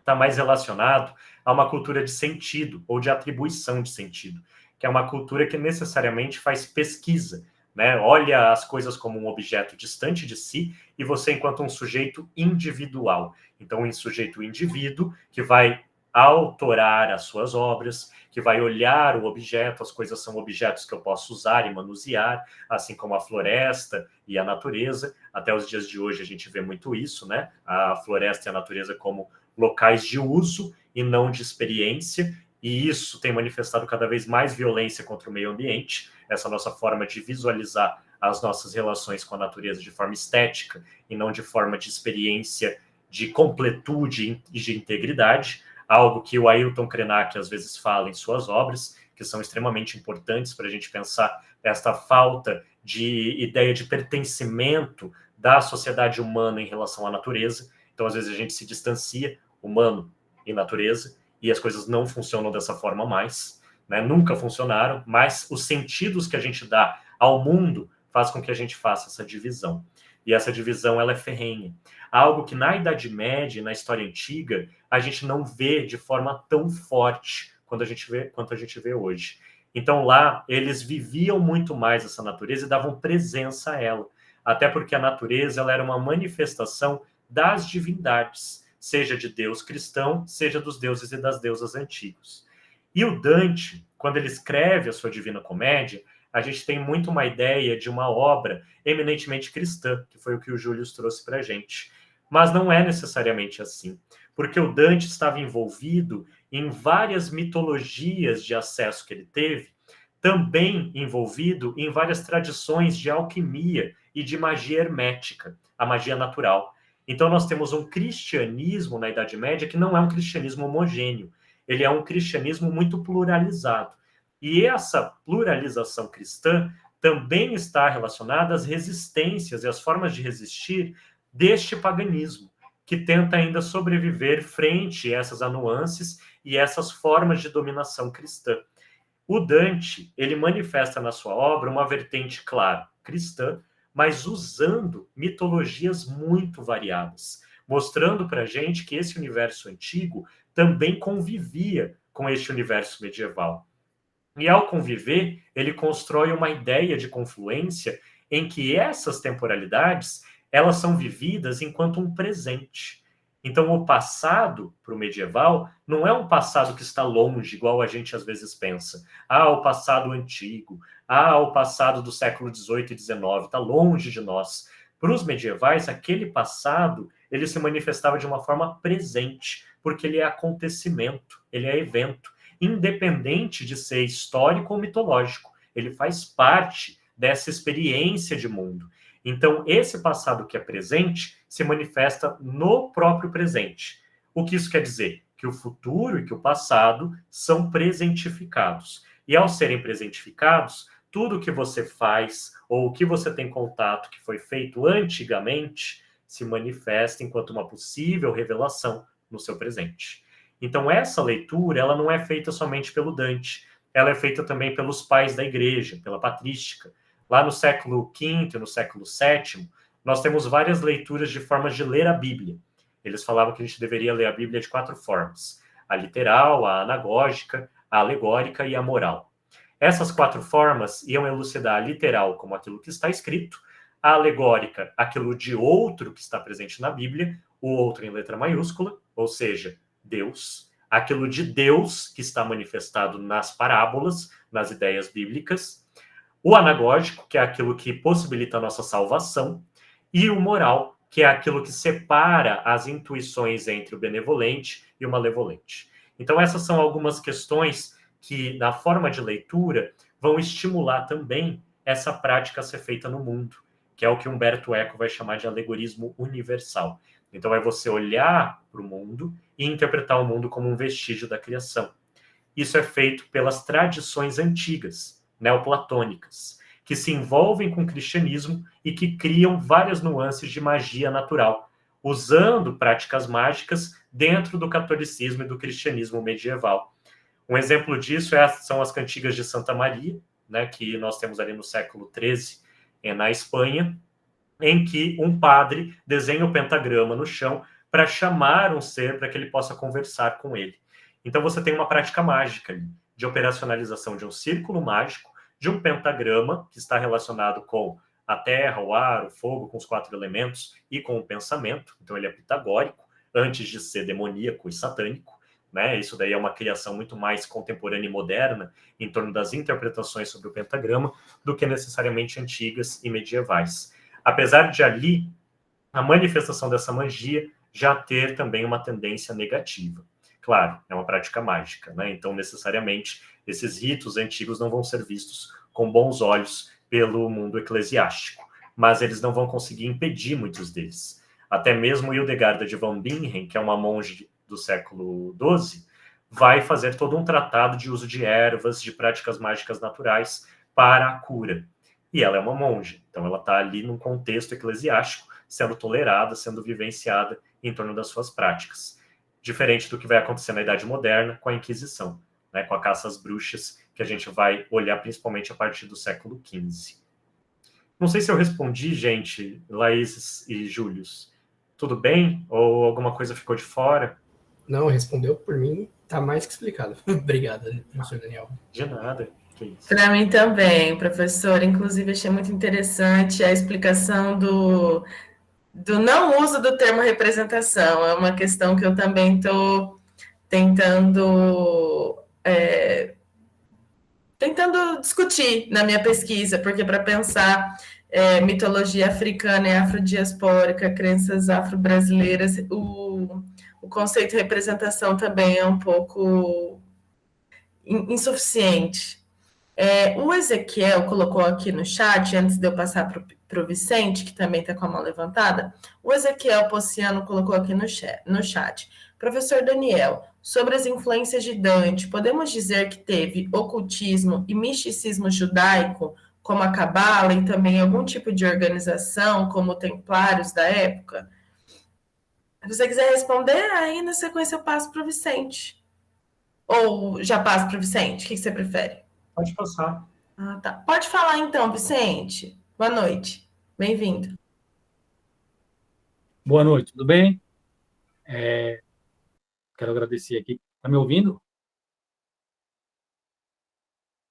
Estão me ouvindo? Sim, sim. Obrigado. Qual era a intenção de Dante na sua obra? Ele acreditava naquilo? Ou essa obra toda, com essa ideia demoníaca, do demônio, comendo as pessoas, etc.,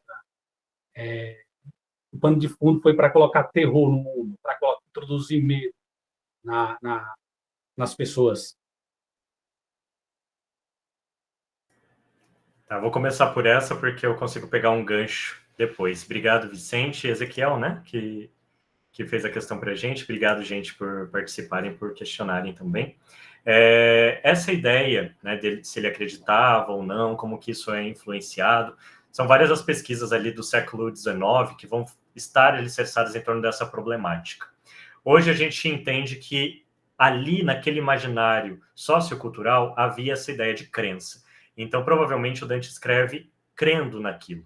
Então, a tendência dele de criação, e como ele pontua em algumas obras, até na comédia ele faz isso, que ele escreve dormindo, então ele sonha e escreve. Isso dá uma noção do que os medievais chamavam de somnium, ou de vísio, melhor dizendo vísio, porque somnium tem um quesito mais negativo.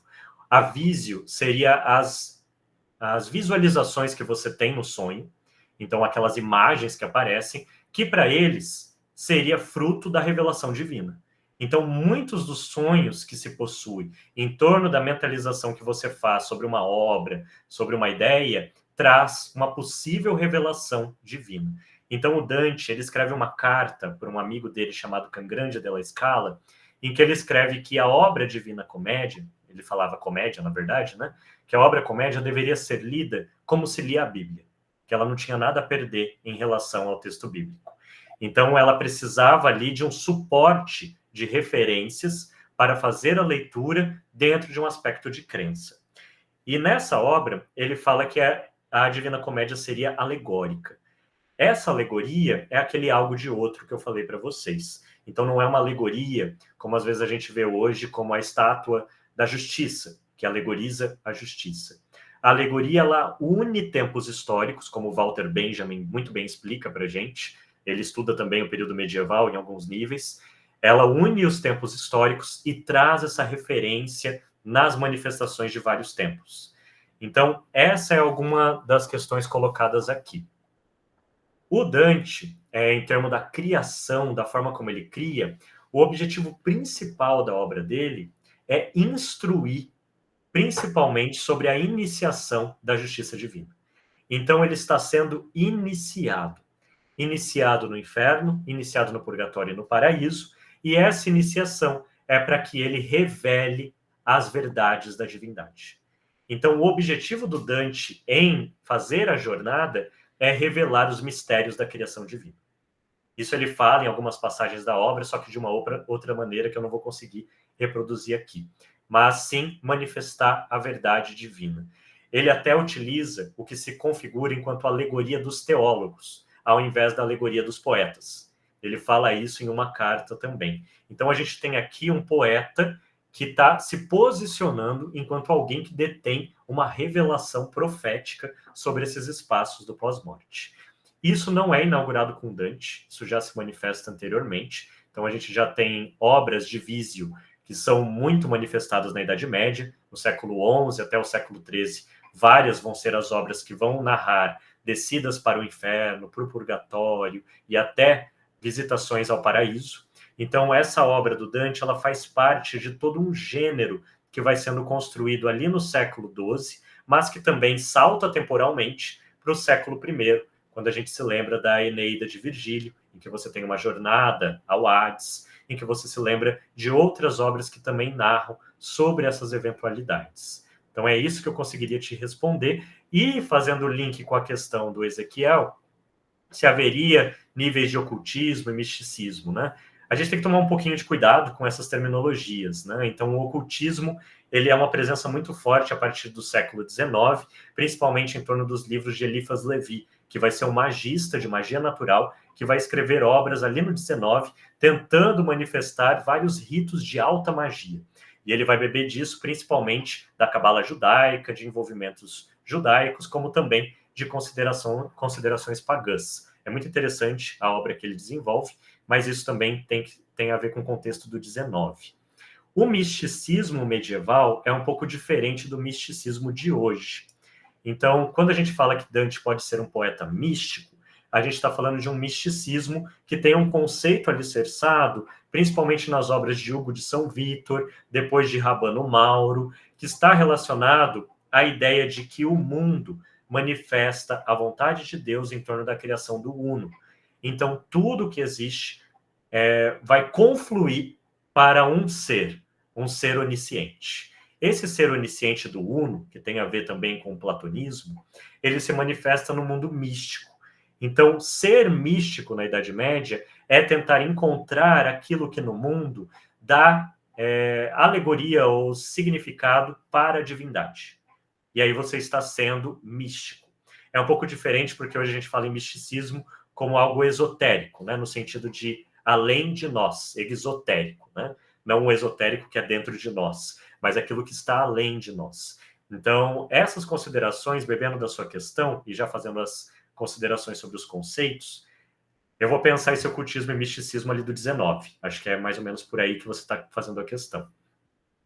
Essas formas de magia, essas formas de organização judaica estavam presentes na Idade Média, muito forte. A partir do século IX, nós temos obras que vão falar de Lilith, obras que vão falar da cabala judaica e que vão dar todas as condições possíveis para o Dante criar na sua obra todo um sentido enigmático para a sua jornada em torno do pós-morte. O paraíso, ele é dividido em várias esferas, cada esfera guardada por determinadas figuras, como Marte, Júpiter, Saturno. Então aqui a gente vê já manifestações do passado antigo. E essas manifestações nos mostram simbologias desse passado. Ou seja, eu tenho que, primeira esfera, conhecer Mercúrio, depois Marte, depois Júpiter, depois Saturno e assim por diante. Porque conhecendo cada um deles, eu ganho a sabedoria necessária, por isso eu estou sendo iniciado, para conhecer Deus. E aí sim a gente tem uma manifestação de cabala judaica. Então o paraíso como contrário do inferno, e aí o inferno nós temos 9 espaços, mas não 10. No paraíso nós temos 9 esferas, mas mais um espaço, que é onde está Deus. E ali a significação de cabala se torna mais forte. Então eu posso dizer para você que sim, que há manifestações da cabala judaica e de alguns vestígios de magia que estão relacionados à Divina Comédia. Inclusive, várias estrofes dela são lidas com um cunho iniciático, com um cunho mágico. Então, Dante pede poder para as musas, ele faz um rito para as musas em um determinado local. Quando ele vai para Apolo, que é o primeiro céu, ele vai pedir para Apolo e fazer um rito a Apolo. Então, ele faz um rito ao deus Apolo, para então, ao fazer os ritos a todas as divindades que estão ali, conseguir chegar no Deus cristão. Então, os deuses antigos funcionam como ponte. Eles são a conexão para a divindade cristã. Então, eles não são vistos como demônios para o Dante, como seres malignos, mas sim como seres divinos. E por isso, eles fomentam o acesso à divindade cristã. Você perguntou dos templários.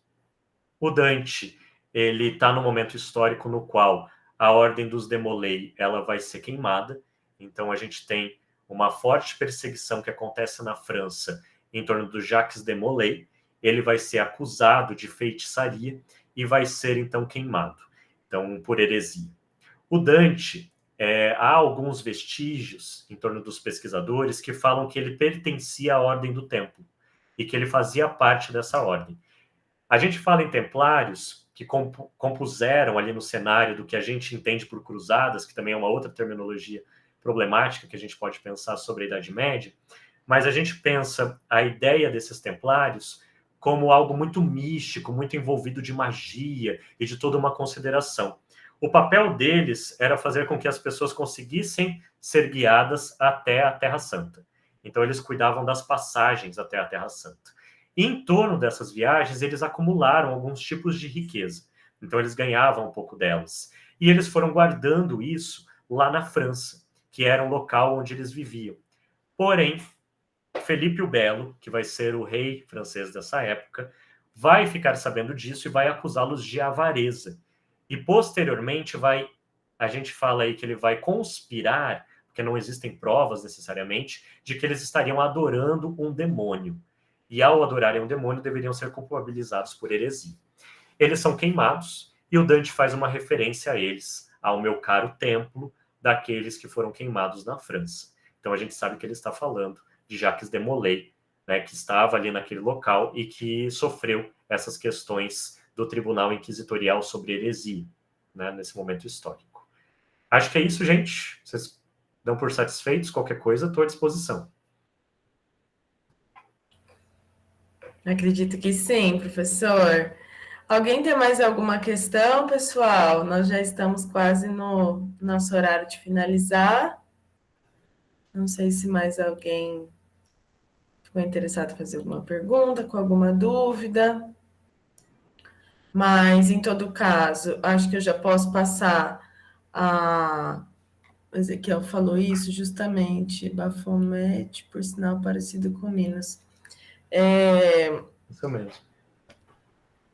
Já pensei em passar a palavra para o professor Daniel Lula Costa para se despedir da gente, para fazer uma fala final, né, sobre a pesquisa dele e como essa pesquisa tem ecoado, né, agora, 4, 5 anos depois da defesa, professor, como que essa pesquisa tem sido divulgada, recebida, multiplicada. Você citou, né, alguns artigos que já têm questões levantadas que não tem lá no texto, né? Então, se você puder fazer uma fala final, se despedindo da gente e fechando, né, sobre o sentido dessa pesquisa para você. Claro. Primeiro, eu gostaria de agradecer, né, a todos e todas que estão aqui, né, principalmente por me ouvir. É muito bom ser ouvido, é muito bom falar sobre aquilo que a gente faz, sobre as pesquisas que a gente desenvolve. É esse o ambiente de troca que a gente tem, então sempre que tem questões, que a gente interage, é muito gostoso, né? Ao contrário do que às vezes as pessoas pensam, que a gente não quer responder. A gente quer muito responder e a gente quer estar aqui para dialogar, porque é uma coisa que a gente faz, então é uma coisa que a gente gosta de fazer. Eu gosto muito de pesquisar sobre Dante, sobre os híbridos, os monstros. Eu já tenho desenvolvido outras pesquisas, principalmente sobre as relações de iluminuras e como que essas iluminuras estavam representando, dando presença aí ao passado do Dante e como que isso aparece nas iluminuras e essas presenças que entoam sobre uma demoneidade simultânea do passado antigo com o medieval. Então, algumas pesquisas vão avançando, né? São questões que eu trago na tese, mas que eu vou avançando agora e provavelmente vou buscar aí um pós-doutorado mais para frente para dar uma carregada também nessas energias e conseguir publicar algumas questões a mais. Atualmente eu tenho pensado muito essas relações da iluminura dantesca, então como que isso vem trazendo sentido e vem desenvolvendo sobre a imagem e como que a imagem pode ser pensada enquanto uma fonte histórica que operacionaliza temporalidades manifestadas sobre as memórias do pathos, ou seja, daquilo da jornada imagética que se manifesta nela em si. Então eu estou saltando da literatura indo para a imagem, né? Então exige aí todo um cabedal teórico um pouco diferenciado. Mas venho pensando nessas questões e tenho publicado sobre Naruto também, né? Então eu tenho envolvido aí várias questões até diferentes, com temporalidades outras. E pensando nas mitologias antigas e medievais e os usos feitos no anime, e como que ele estimula essas ressignificações. Então, esses são artigos recentes que eu publiquei junto com um colega, professor da Unicentro, que pensa também essas atribuições, e alguns artigos sobre bestas medievais. Acho que o mais recente é sobre a relação do bestiário de Brunetto Latini com a Divina Comédia de Dante, e como que Dante leu o seu mestre Brunetto.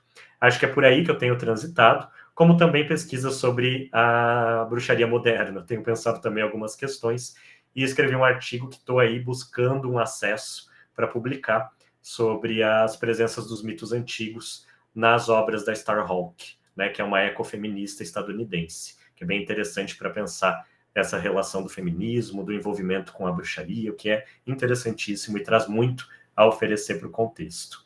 Então, essas são as questões que eu falo para vocês. Né? Peço também para acompanharem os nossos grupos de pesquisa no Instagram, o HCIR e o Meridiano.